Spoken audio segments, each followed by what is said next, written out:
Hello students, my name is Arshan and today we will do the first chapter of your class 7th English Supplementary and Alien Hand. The name of the chapter is The Tiny Teacher. So students, can you name the smallest insect that you have seen and the wisest one also? Is it the fly? No, it isn't. Is it the mosquito? No, not the mosquito. Then it must be the worm, you may think. Well, to answer it, no, none of these. It is the ant, the commonest, the smallest, but the wisest insect. The story of an ant's life sounds almost untrue, but people have kept ants as pets and have watched their daily behavior closely. So we know a number of facts about this tiny, hard-working and intelligent creature. An ant uses its feelers or antenna to talk to other ants by passing messages through them.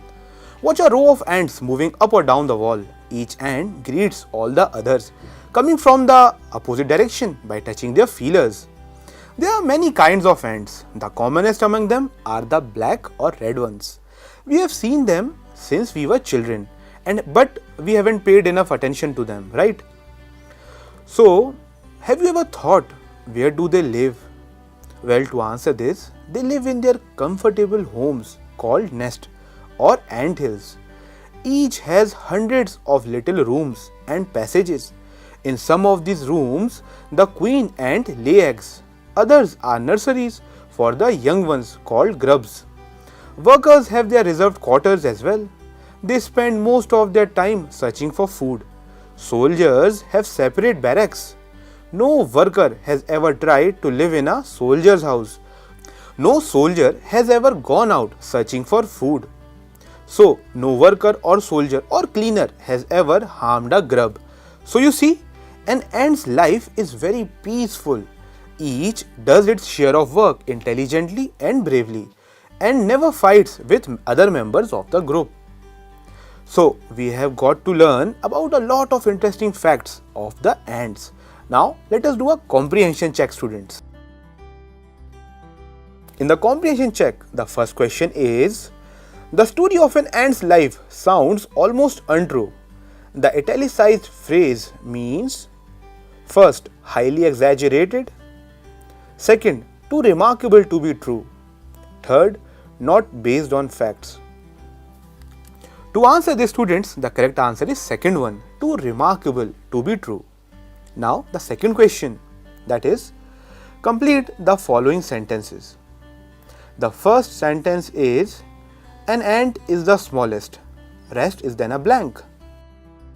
To complete the sentence, student, the answer is, an ant is the smallest but the wisest insect.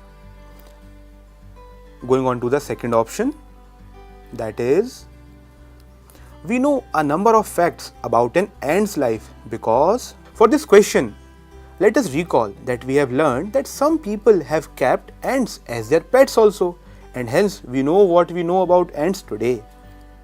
So, continuing on the third question of the comprehension check, in what ways is an ant's life peaceful? Students, to answer this question, an ant's life is peaceful in the way that everything is systematic. The soldier does its duty, the worker ant does its job, and a cleaner ant never harms a grub or takes the job of any other ant. So in that way, it is all systematic and the ants feel comfortable and in peace also. So students, interesting comprehension check, right? Now moving on to this chapter. The queen is the mother of the entire population of the colony. It lives for about 15 years. It has a pair of wings but bites them off after its wedding flight. This flight takes place on a hot summer day. The queen leaves the nest and goes out to meet a male ant or drone. High up in the air, on its return to earth, it gets rid of its wing and then does nothing but lay eggs. Eggs hatch and grubs come out. Soldiers guard them. Workers feed and clean them and also carry them about daily for airing, exercise and sunshine. 2 or 3 weeks later, grubs become cocoons and lie without food or activity for 3 other weeks. Then the cocoons break and perfect ant appears. Now it's time for teaching and training. New ants learn their duties from old ants as workers, soldiers, builders, cleaners, etc. etc. After a few weeks of training, the small ants are ready to go out into the big world of work. An anthill is a home not only for ants but also for some other creatures as well. For example, like beetles, lesser breeds of ants, and the greenfly also. So, this may lead to the question that why do ants want these alien creatures to live in their nest or in their homes? Well, to answer this, there are several reasons, students. Some give off smell pleasant to the ant senses, others give sweet juices, and some are just like pets or playthings, like we have cats and dogs in our homes. The greenfly is the ant's cow. The ants train it to give honeydew like milk with a touch of their antenna. They milk it just as we milk the cow. So students, this brings us to the question that have we humans learned as much as ants have? Perhaps we can say they have, but they haven't put their learnings to good use. They may still learn a few things from this tiny teacher. For example, hard work, sense of duty, discipline, cleanliness, care for the young ones, and above all, a firm loyalty to the land where they live. So students, with this, we are on to comprehension check 2. Now, let us see. So students, the first question is, how long does it take for a grub to become a complete ant? Well, to answer this question, we have learned in this chapter that it takes almost about 5 to 6 weeks for a grub to become an ant. So students, this brings us on to the second question. The second question is, why do the worker ants carry the grubs about? Well, we have learned in this chapter that the worker ants carry the grubs about for some exercise, air and sunshine. Now, going on to the third question. The third question is, what jobs are new ants trained for?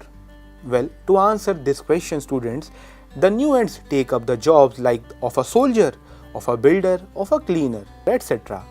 Moving on to the fourth question, which is, name some other creatures that live in ant hills.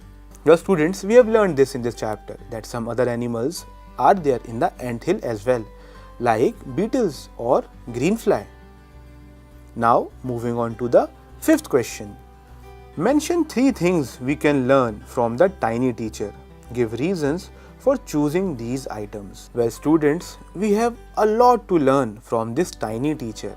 What you people have to do, you people have to choose certain qualities of this tiny teacher or the ant and note down these qualities with their explanation into your notebooks. The qualities are like hard work, sense of duty, discipline, cleanliness, care for the young ones, and the most important one of all, a firm loyalty to the land where they live. With this, students, we are at the end of the chapter, and with every end there is a new beginning also. Hence, it is the beginning of the exercise part. So, let us do the exercise part of this chapter. In the exercise part, students, the first question is discussing the following topics in groups. Well, students, we can definitely discuss these in groups as well, but try to write down your views and your explanation in your notebook as well. So, the first question is, what problems are you likely to face if you keep ants as pets? Well, the answer may change from person to person. For example, I know that some of the problems that you may face are like the maintenance issue of the ant hill, or some of your parents may also not agree. Try to think upon it and write down the answer and the explanation that you think is applicable to you into your notebook. Moving on to the second one. When a group of bees finds nectar, it informs other bees of its location, quantity, etc. through dancing. Can you guess what ants communicate to their fellow ants by touching one another's feelers? Well, students, we know that there is a lot to communicate with your friends or your near and dear ones. Similarly, the ants do so. They do so with the help of their antenna. So, I guess that you are getting a gist of what the answer is. Try to write the answer and explain it in your own words in your notebook. So, students, now we are on to the second question of this exercise. The second question is, complete the following poem with words from the box. Then recite the poem. So first students, we will complete the blanks and then we will recite the poem. So here we go. Soldiers live in barracks and birds in nest. Much like a snake that rests in a hole. No horse is able to sleep except in a stable. And a dog lives well, mind you, only in a kennel. To say hi to an ant if you will, you may have to climb an anthill. Since we have completed this exercise, now let us recite the poem. Soldiers live in barracks and birds in nest. Much like a snake that rests in a hole, no horse is able to sleep except in a stable. And a dog lives well, mind you, only in a kennel. To say hi to an ant, if you will, you may have to climb an anthill. Interesting poem, students, isn't it? With this, students, now we are at the end of this chapter. I am sure that you have learned a lot of new things in this chapter and also a lot of very good qualities from this tiny teacher. Till then, students, I will take your leave. Bye bye.